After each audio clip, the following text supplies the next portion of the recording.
They appear to show Russian forces executing a group of Ukrainian soldiers who had just surrendered. See those bodies there? It comes as a ceasefire appears to be even further away after Trump's 2-hour call with Vladimir Putin. Amidst all this chaos, one name keeps popping up: BlackRock. Why is BlackRock, a Wall Street giant, so deeply involved in what's happening in Ukraine? Why do Larry Fink's fingerprints seem to be everywhere? Well, who's interested in Ukraine? Now you have Larry Fink, who's the CEO of BlackRock, who is currently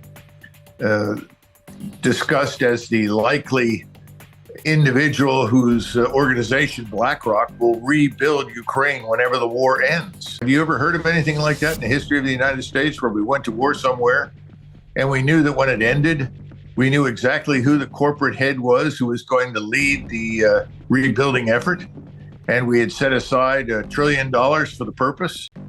Hey, stop and think about that. Only months into the war, Larry Fink had already personally struck a deal with Ukrainian President Volodymyr Zelensky, placing BlackRock at the heart of Ukraine's post-war reconstruction. $1 billion already secured from global donors like the World Bank, all funneled into a new BlackRock-backed Ukraine Development Fund dedicated to rebuild the shattered nation once peace arrives.